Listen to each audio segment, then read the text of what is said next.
अकोले तालुक्यात आदिवासी भागातील नागरिकांनी अवैध दारूबंदीसाठी आक्रमक झाले आहेत। वारंगुशी फाट्यावर आज भर पावसात शेकडो आदिवासी महिला, सरपंच आणि नागरिकांनी रास्ता रोको आंदोलन केलं। अनेक वेळा पोलिसांना निवेदन देऊनही अवैध दारू विक्री सुरूच असल्याने संतप्त नागरिकांनी हा रास्ता रोको केला होता। यामुळे 2 तास पर्यटकांची वाहतूक ठप्प झाली होती।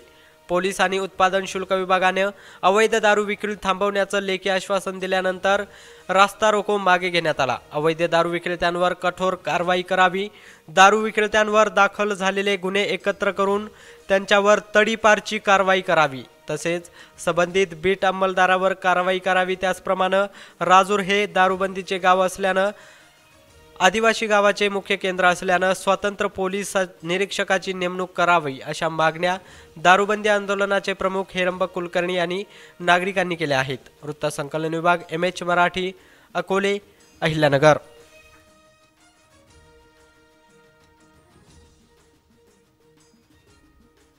शेवटचं आंदोलन बायकोचे घेणाऱ्या नवऱ्याच्या दारूबद्दल आम्ही बोलतोय। आम्ही त्या दारूबद्दल बोलतोय की जिथे आदिवासी आणि गरीब माणसं अपघातामध्ये मरतायत। आम्ही त्या दारूबद्दल बोलतोय की लिव्हर खराब होऊन लाखो रुपयाचा खर्च करून आमचे, आणि म्हणून पोलिसांना आमचा राग यायचा असेल जरूर येऊ द्या, एक्साईजला आमचा राग यायचा जरूर येऊ द्या, पण आम्ही त्या माणसांसाठी बोलतोय की ज्यांचे संसार आज खऱ्या अर्थाने दारूने उद्ध्वस्त झाले। आज भर पावसामध्ये काही हौस आली का लोकांना कामं बुडून या ठिकाणी येण्याची, पण या माय भगिनी अक्षरशः स्वतःच्या पैशानं संगमनेरला कुठे DYSP ची भेट घे, कुठे तहसीलदारांची भेट घे, निवेदन घेते, दिवसभर बिचारे सगळे लोक फिरत होते। म्हणजे पगार तुम्ही घ्यायचे आणि काम या लोकांनी करायचे, दारू थांबवायचे, हा काय प्रकार आहे? आणि मी पुन्हा एकदा सांगतो की पोलिसांनी जर ठरवलं तर दारू थांबवू शकते। आमदारांनी मध्यंतरी एप्रिल महिन्यामध्ये मीटिंग घेतली, 65 गावांमध्ये दारू विकली जात होती, पण पोलिसांनी आणि एक्साईजला त्यांनी दडपण आणल्यानंतर, आम्ही कार्यकर्त्यांनी दडपण आणल्यानंतर बऱ्यापैकी दारू काही गावांमध्ये बंद झाली। पण माझी नाराजी आहे की राजूर परिसरातली दारू सरळ थांबत नाहीये।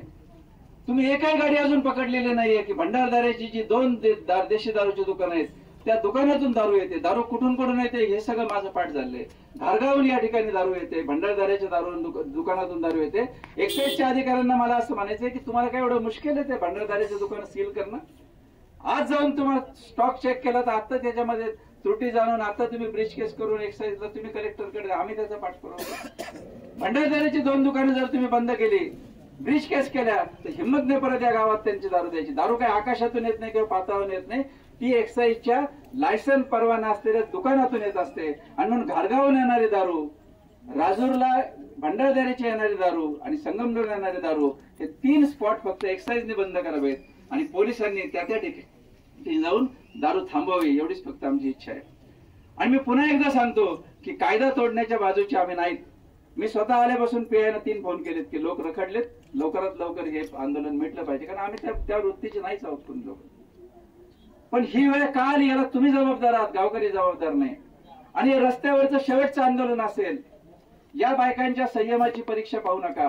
लिंगदेवमध्ये अशाच आदिवासी महिलांनी दारूची दुकानं फोडली, याच विरगाव फाट्याला अशीच दुकानं फोडली, पिंपळगावला फोडली।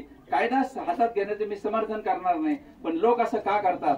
तुम्ही जर इथून पुढे दारू थांबवली नाही तर याच बायका, हे जे 3 दारू विकणार आहेत, त्यांच्या घरातले खोके रस्त्यावर फोडून याच रस्त्यावर तुम्हाला फुटलेल्या बाटल्या दिसतील, आणि याला तुम्ही जबाबदार असाल हे तुम्ही लक्षात घ्या। आणि म्हणून दारू जर खऱ्या अर्थाने थांबवायची असेल तर हे गाव पूर्ण दारूमुक्त झालं पाहिजे। मला खात्री आहे की अजून 8 दिवसानंतर दारू विकली जाणार नाही, कारण त्यांनी या गर्दी पाहिलेली आहे। पण पुढच्या 15 दिवसामध्ये, महिन्यामध्ये मी सर्वजणांना असं सांगेल की किमान सातत्याने या ठिकाणी झाले पाहिजे। वसंतरावांनी जो मुद्दा मांडला, मालकावर गुन्हे दाखल झाले पाहिजेत। तुम्ही असं म्हणताय की त्या दुकानदारावर 22 गुन्हे दाखल आहेत, मग तो तडीपार का नाही आजपर्यंत?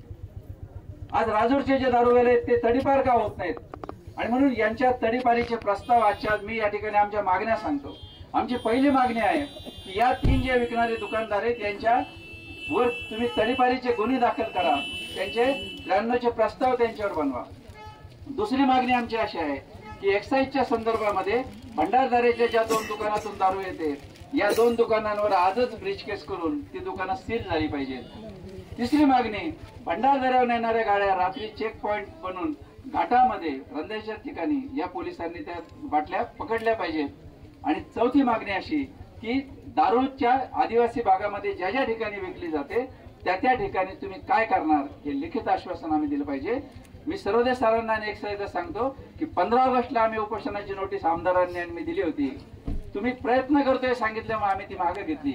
पण जर पुढच्या 8 दिवसामध्ये पूर्ण या आदिवासी डांगण भागामध्ये जर दारू बंद झाली नाही तर राजूर पोलीस स्टेशन समोर आमदार साहेब, मी आणि आमचे सर्व कार्यकर्ते आमरण उपोषण करतील आणि SP आल्याशिवाय आम्ही तिथून उठणार नाही, इतकंच सांगतो. आणि